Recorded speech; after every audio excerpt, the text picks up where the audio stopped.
കാണൂ പരസ്യരഹിതമായ ഏറ്റവും പുതിയ എപ്പിസോഡുകൾ. സംഭവിച്ച കാര്യങ്ങളൊക്കെ ഓർക്കുമ്പോ നിങ്ങളുടെ കല്യാണം എപ്പോ നടക്കുവോ ഇല്ലയോന്ന് എനിക്ക് പേടി തോന്നുവാ.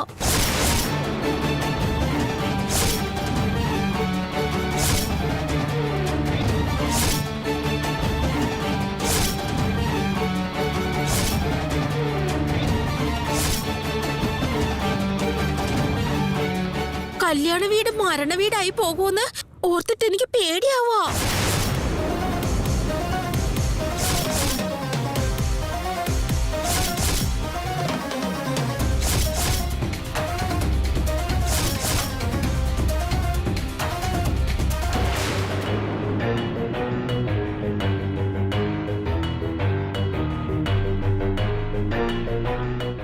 എന്ത് അപശകുനമായി സംസാരിക്കുന്നത്?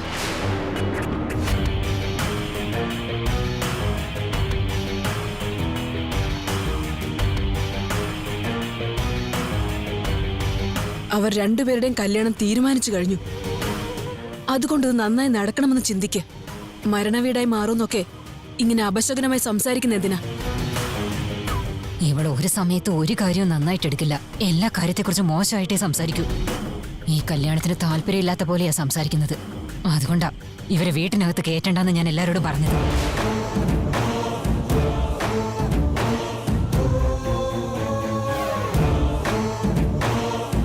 നടക്കാൻ പാടില്ലാത്തതൊക്കെ നടക്കുമെന്നോർത്ത് എനിക്ക് പേടിയാകുന്നുണ്ടമ്മേ. അതുകൊണ്ടാ ഞാൻ അങ്ങനെയൊക്കെ പറഞ്ഞത്. പുറ്റിന്റെ പുറത്ത് വെച്ച കല്യാണ പത്രിക എരിഞ്ഞു പോയില്ലേ, അതുപോലെ വവ്വാല് വന്ന് ദീപം തട്ടിയിട്ടില്ലേ.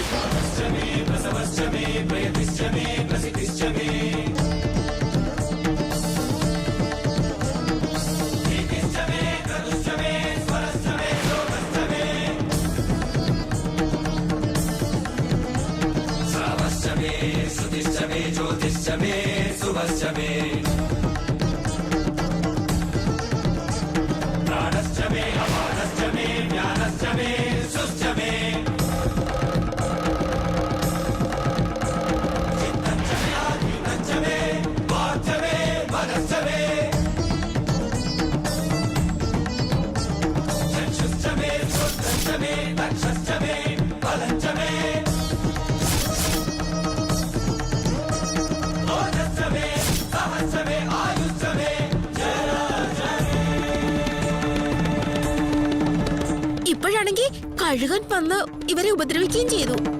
ഇതൊക്കെ ശുഭകാര്യങ്ങളാണോ അമ്മേ പറയേ? ജാതകപ്രകാരം കല്യാണം നടക്കുവാണെങ്കിൽ അർജുനും മൃത്യുദോഷം ഉണ്ടാകുമെന്ന് ജ്യോത്സ്യർ പറഞ്ഞില്ലേ?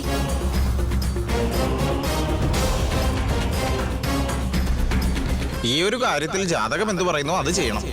ജാതകത്തിന് എതിരായി എന്തെങ്കിലും പ്രവർത്തിച്ചാൽ ദോഷം സംഭവിക്കും. അതുകൊണ്ട് ജാതകം കള്ളം പറയില്ല. അങ്ങനെ ഉള്ളത് കൊണ്ട് പറയുക, ഈ കല്യാണം നടക്കാതിരിക്കുന്നതാ നല്ലത്. ഈ പയ്യന്റെ ജാതകം മുഴുവൻ ദോഷമാണ് കാണാൻ സാധിക്കുന്നത്. ജാതക പ്രകാരം കല്യാണം കഴിഞ്ഞ് 3-ാം ദിവസം നിങ്ങളുടെ മകൻ മരിച്ചു പോകാൻ സാധ്യതയുണ്ടമ്മേ. അത് ശരിയായതുകൊണ്ടല്ലേ അർജുന് കല്യാണത്തിന് മുന്നേ ആപത്തുകൾ വരുന്നത്. നടന്ന കാര്യങ്ങളെ പറ്റി ഒന്ന് ആലോചിച്ച് നോക്കാനാ പറഞ്ഞു വരുന്നത്. എന്നിട്ട് എന്നെ തന്നെ അപശകനോന്ന് നിങ്ങൾ വിളിച്ചല്ലോ. ഈ കല്യാണം കുറച്ചു കാലം കൂടി ഒന്ന് നീട്ടി വെക്കണോന്നാ എന്റെ ഒരു അഭിപ്രായം. അത് കഴിഞ്ഞിട്ട് നിങ്ങളുടെ ഇഷ്ടത്തിന് ചെയ്തോ അമ്മേ.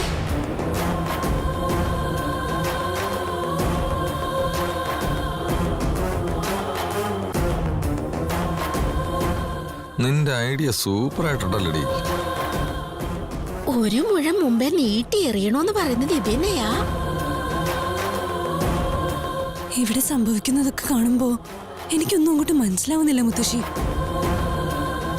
നമുക്കുടനെ ജ്യോത്സ്യനെ വിളിച്ച് പ്രശ്നപരിഹാര പൂജ എന്തെങ്കിലും ചെയ്താലോ? അത് നന്നായിരിക്കുന്ന തോന്നുന്നത്. ആ അത് തന്നെയാ ഞാനും പറഞ്ഞത് ആദിത്യ. ജ്യോത്സ്യരെ വിളിപ്പിച്ച് നമുക്ക് കുറച്ചു നാളും കൂടെ കഴിഞ്ഞിട്ട് വേറെ ഒരു മുഹൂർത്തം കണ്ടുപിടിക്കുന്നതാ നല്ലത്.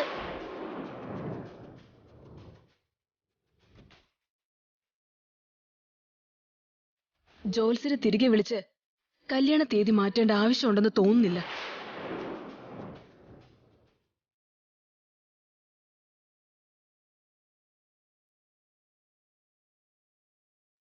ഭവാനിക്ക് നാഗദേവതയുടെ അനുഗ്രഹമുണ്ട്. അതുകൊണ്ട് ഒരു അപശകനത്തെക്കുറിച്ച് ഓർത്തും ആരും വിഷമിക്കേണ്ട കാര്യമില്ല.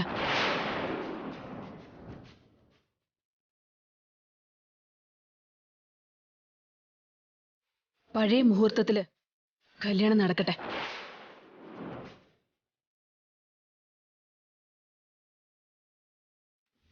വലിയ ആളായിട്ട് പറയാണല്ലോ. കുടുംബകാര്യത്തിൽ അഭിപ്രായം പറയാൻ നീ ആരാടി?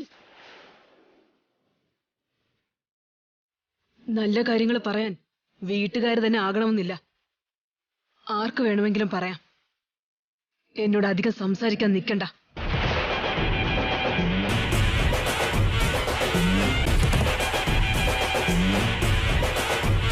എന്തിനാടി കണ്ണും തുറിപ്പിച്ച് അധികാരത്തോടെ ഉത്തരവിടുന്ന പോലെ നിൽക്കുന്നത്? എന്താടി പാമ്പിനെ പോലെ ചീറ്റുന്നേ? അത് യഥാർത്ഥത്തിൽ പാമ്പ് തന്നെടി. എന്തിനടി അവളോട് ഇങ്ങനെ ഉടക്കാൻ നിൽക്കുന്നത്?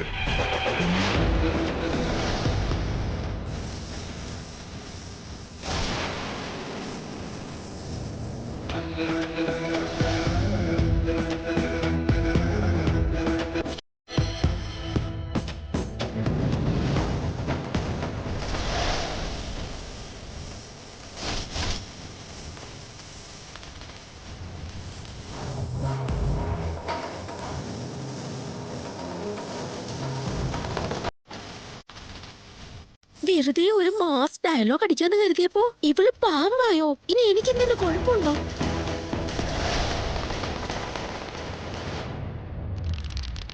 ഈ മല്ലി എന്നോട് വഴക്കുണ്ടാക്കുന്ന കണ്ടില്ലേ? എന്നിട്ടും നിങ്ങൾ എന്താ മിണ്ടാതിരിക്കുന്നേ? ചെറിയൊരു തെറ്റ് പറ്റി പോയത് കൊണ്ട് ഈ വീട്ടിലുള്ളവർക്ക് ഞങ്ങൾ അന്യരായി പോയല്ലോ. ഓ, ഈ വേലക്കാരുടെ മുമ്പിൽ ഞങ്ങൾ ഇനി തല കുനിക്കണോ? ജലജേ, മല്ലിയുടെ കാര്യത്തിൽ നീ ആവശ്യമല്ല സംസാരിക്കേണ്ട കാര്യമില്ല. നീ മിണ്ടാക്കി. എന്ന് വെച്ചാ ഞാൻ അവളുടെയും താഴെയാണോ? ഒന്ന് സമാധാനായിട്ടിരിക്കടി. നോക്ക് മുത്തശ്ശി, ഭവാനിയുടെ കല്യാണക്കാര്യത്തില് നിങ്ങൾക്കാർക്കും ഒരു സംശയവും വേണ്ട മുത്തശ്ശി.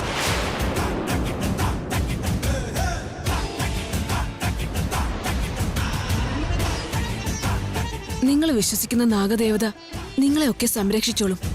മനസ്സമാധാനം നശിപ്പിക്കാതെ സന്തോഷോട്ടിരിക്കെ. എന്റെ അച്ഛന് സുഖമില്ലാതിരുന്നപ്പോ മല്ലി പറഞ്ഞതുപോലെ ഞാൻ വ്രതം എടുത്തതുകൊണ്ടാ എന്റെ അച്ഛന്റെ അസുഖം എല്ലാം മാറിയത്.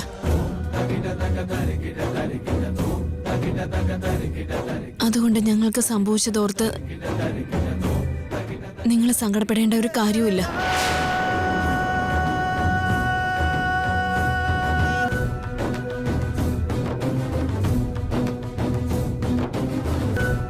ആദ്യത്തെ മോനെ,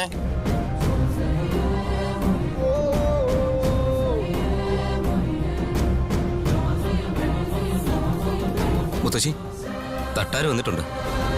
തട്ടാര് ദാ വരുന്നു. താലി കൊണ്ടുവന്നിട്ടുണ്ട് മോനെ. ആഹാ, താങ്ക്സ്. ഓ ശരി മോനെ.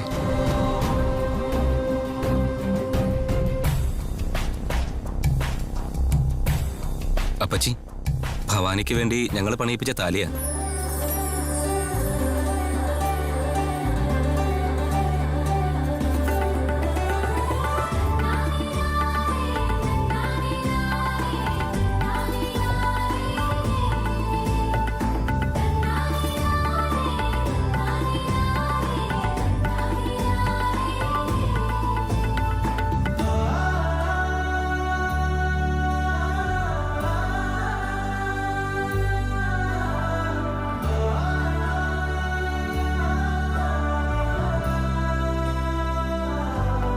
നമ്മുടെ കുടുംബത്തിന്റെ ആചാരപ്രകാരം നാളെ രാവിലെ നാഗദേവതയുടെ അടുത്ത് പോയി ദേവതയുടെ മുന്നിൽ താലി സമർപ്പിച്ച് പൂജിച്ചെടുത്തുകൊണ്ട് വരണം. ദൈവത്തിന്റെ ആശീർവാദം കൊണ്ട് ഇനി എല്ലാം നല്ലതേ നടക്കൂ.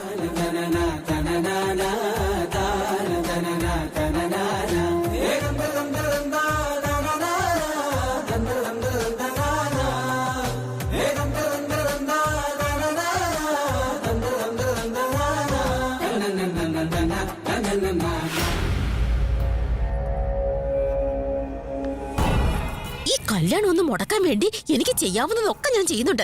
എന്നാൽ എല്ലാം നിങ്ങൾ വന്ന് കൊളവാക്കും. ഈ കല്യാണം മുടക്കാൻ വേണ്ടി ഞാൻ അത് ചെയ്യും ഇത് ചെയ്യും, അവനെ കുത്തും ഇവനെ കൊല്ലും എന്നൊക്കെ പറഞ്ഞോണ്ടിരുന്നിട്ട് ഇപ്പൊ എന്താ മിണ്ടാതിരിക്കുന്നേ? താലി വരെ ഇങ്ങെത്തി. നിങ്ങൾ ഒന്നും പറയാതെ ഇങ്ങനെ സൈലന്റ് ആയിട്ടിരുന്ന നാളെ അർജുൻ അവളുടെ കഴുത്തിൽ താലിയും കെട്ടിക്കൊണ്ട് പോവും.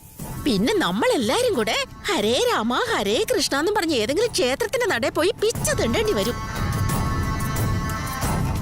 എന്താന്നേ ഞാൻ ഇത്രയും പറഞ്ഞിട്ടും ഒന്നും മിണ്ടാതെ ഇതൊന്നും കേൾക്കാത്ത പോലെ നിൽക്കുന്നേ?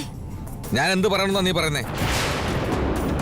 നിന്റെ ചേച്ചി പറഞ്ഞുകൊണ്ട് മാത്രം ഈ വീട്ടിൽ വീണ്ടും തിരിച്ചു കയറ്റുന്നല്ലാതെ നമ്മളെ കുറിച്ച് ആർക്കും നല്ല അഭിപ്രായമൊന്നുമില്ല. നിന്റെ അമ്മയ്ക്ക് ഇപ്പോഴും എന്നെ ഭയങ്കര സംശയമാ. നമ്മളിനി എന്ത് പറഞ്ഞാലും ഈ വീട്ടിലുള്ള എല്ലാവരും നമ്മളെ ഏഴാങ്കൂലിയായിട്ടാണ് കാണുന്നത്. ഇപ്പൊ നമ്മൾ അവർക്കെതിരെ എന്തെങ്കിലുമൊക്കെ പറഞ്ഞാലുണ്ടല്ലോ, അപ്പൊ തന്നെ ഈ വീടിന്റെ വെളിയിൽ അടിച്ചിറക്കും. ദേഷ്യം വന്നിട്ടൊന്നും ഒരു കാര്യമില്ല ഇവിടെ ഇപ്പോ. അതുകൊണ്ടാണ് ഞാൻ മിണ്ടാതെ അടങ്ങി ഒതുങ്ങിയിരിക്കുന്നത്. സമയം വരുമ്പോ ഞാൻ തന്നെ ആ കല്യാണം മുടക്കിക്കോളാം. അതും ഇതും പറയാതെ എന്തെങ്കിലും ചെയ്യാൻ നോക്ക്. ചെയ്യും ഞാൻ.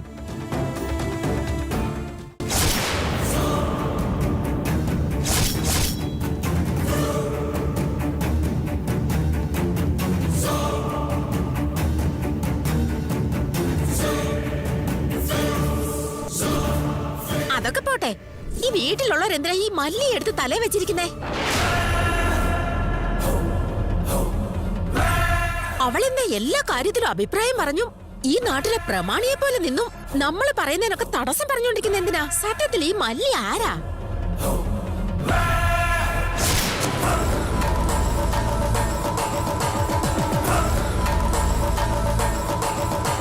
അപശകുനം പറയരുത്, മുഹൂർത്തം മാറ്റരുത്, ആ കല്യാണം നടക്കണം ഈ കല്യാണം നടക്കരുത് എന്നൊക്കെ പറയാനുള്ള അധികാരം ആരാ കൊടുത്തേ?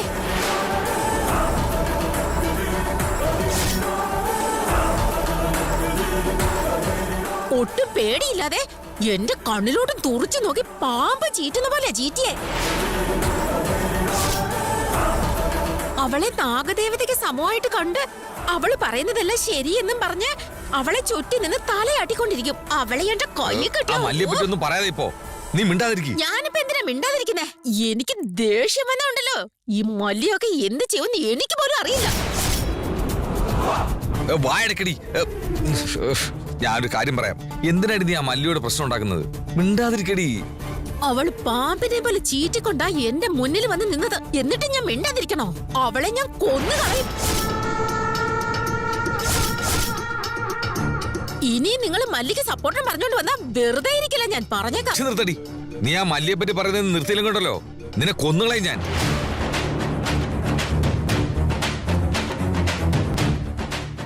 എന്റെ വായ അടപ്പിക്കാൻ മാത്രല്ലേ നിങ്ങൾക്കറിയ, വേറൊന്നും അറിയില്ലല്ലോ.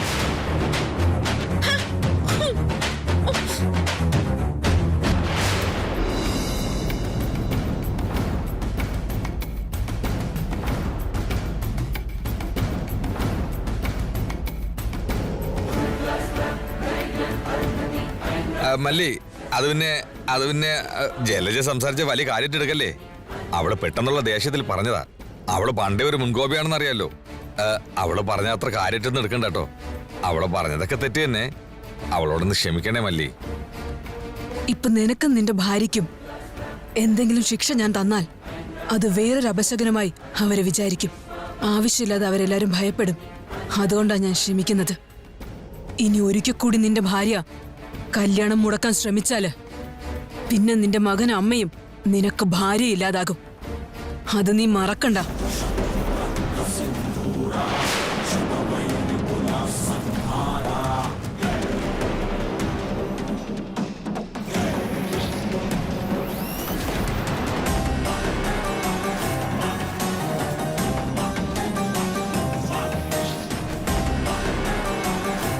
അവൾ പാമ്പെന്ന് മനസ്സിലാക്കാതെ ജലജ വാരിക്കോരി അവൾ എന്തൊക്കെ പറഞ്ഞു. ഇനി ആ മല്ലി എപ്പോഴും അവളുടെ കണ്ണ് നമ്മുടെ രണ്ടുപേരും നേർക്കായിരിക്കും. അവസരം കിട്ടിയ അവൾ നമ്മളെ രണ്ടുപേരും കൊത്തി കൊല്ലുകയും ചെയ്യും. എങ്ങനെയായാലും വേണ്ടില്ല, മല്ലി അറിയാതെ വേണം ഈ കല്യാണത്തെ മുടക്കാൻ. മുടക്കിയേ പറ്റൂ.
എന്താ മോളെ ഇത് കിടന്നുറങ്ങാതെ ഇവിടെ വന്നിരിക്കുന്നത്?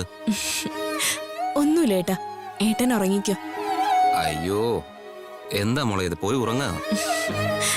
സാരില്ല ഏട്ടാ, ഞാൻ കുറച്ചു നേരം മസാജ് ചെയ്തുതരാം.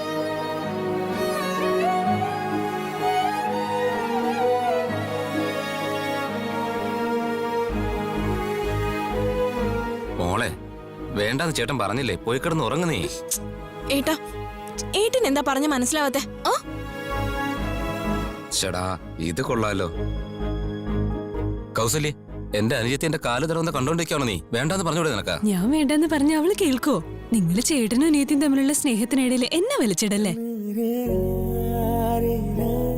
നിങ്ങള് രണ്ടാളും തമ്മിലുള്ള കാര്യത്തിൽ നമ്മളൊന്നും തലയിടുന്നില്ലേ?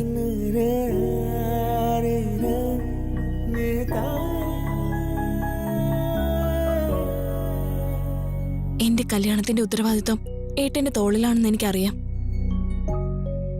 ഏട്ടനെ എത്രത്തോളം ടയേർഡാണെന്ന് എനിക്കറിയാം ഏട്ടാ. അതുകൊണ്ടാ ഞാൻ കാല് മസാജ് ചെയ്ത്. അയ്യോ, എന്തൊക്കെയാ മോളെ ഈ പറയുന്നത്? നിന്റെ കല്യാണത്തിന് ഞാനല്ലേ കഷ്ടപ്പെടേണ്ടത്? മോളെ, നിനക്ക് വേണ്ടി എന്തെങ്കിലും ചെയ്യാൻ കഴിയുന്നത് ഏട്ടനൊരു കഷ്ടപ്പാടല്ല, അത് ഏട്ടന് സന്തോഷമാ മോളെ. മോളെ കൈപിടിച്ചു കൊടുക്കാൻ പോകുന്നത് ഈ ഏട്ടനാ.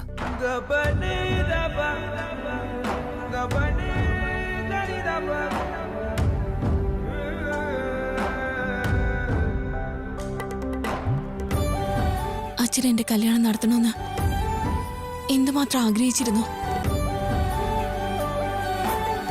ഒരുപാട് സ്വപ്നവും കണ്ടിരുന്നു. ഇപ്പൊ ഇതൊക്കെ കാണാൻ നമ്മുടെ കൂടെ നമ്മുടെ അച്ഛനുണ്ടായിരുന്നെങ്കിൽ.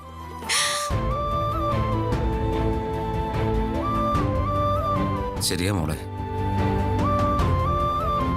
അച്ഛനിപ്പോ ജീവനോടെ ഉണ്ടായിരുന്നെങ്കിൽ ഈ കാഴ്ചകളൊക്കെ കണ്ട് ഉറപ്പായി ഒരുപാട് സന്തോഷിച്ചേനെ. അത് കാണുമ്പോ തന്നെ നമ്മുടെ മനസ്സ് നിറഞ്ഞേനെ.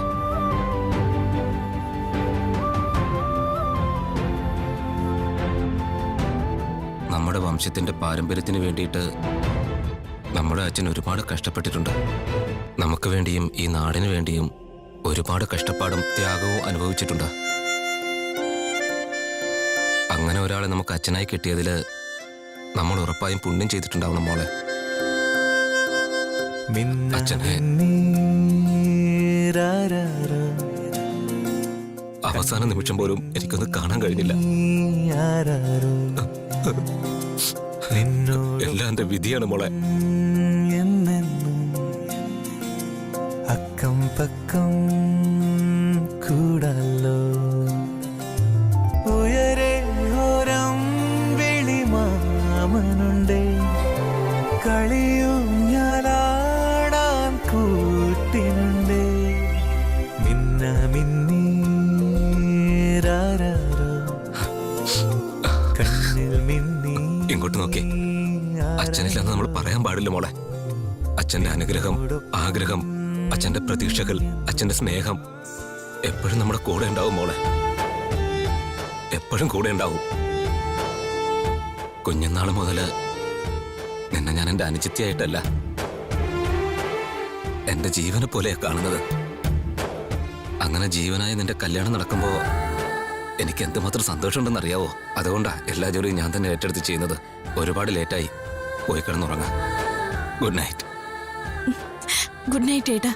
Good night. ഏട്ടത്തി ഗുഡ് നൈറ്റ്. ഉയരെ ഓരം വിളിമാമനുണ്ടേ, കളിയും ഞാലാടാൻ കൂട്ടിനുണ്ടേ, മിന്ന മിന്നീരാരോ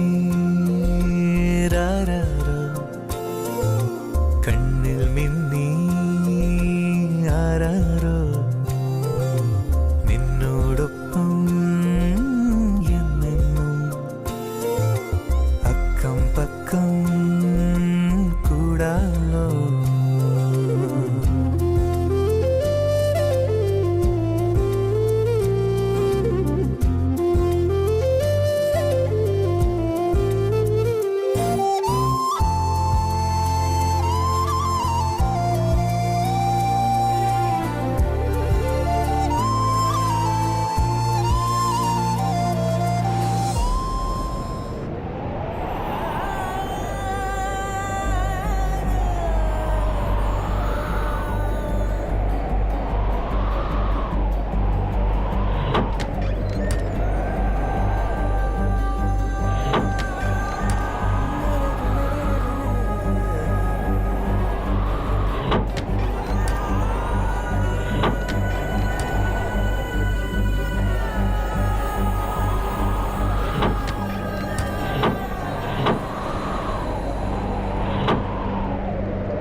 അത് നിന്റെ കഴുത്തിൽ കുത്തി ഇറക്കാനുള്ള ദേഷ്യമുണ്ട് എനിക്ക്. പക്ഷെ നിന്നെ അത്ര ഈസി ആയിട്ട് ഞാൻ കൊല്ലില്ല.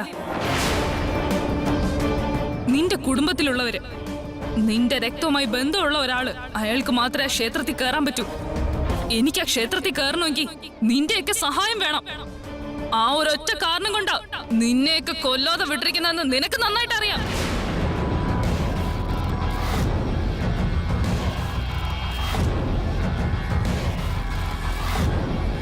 ഇത് ആ രാക്ഷസിയല്ലേ? ഏയ്, കതക് തുറക്കണേ. നീ എന്തിനാ എന്റെ വീട്ടിൽ വന്നത്? കതക് തുറക്കാൻ. ഏയ്, നിന്നെ വിളിക്കുന്നത്. കതക് തുറക്കാനാ പറഞ്ഞേ. ഏയ്, നിന്നോട് കതക് തുറക്കാനാ പറഞ്ഞേ. നിന്നെ എങ്ങനെ കണ്ടുപിടിക്കുന്നു വിചാരിച്ചായിരുന്നത്? ഇപ്പൊ നിന്നെ കെട്ടിയടി.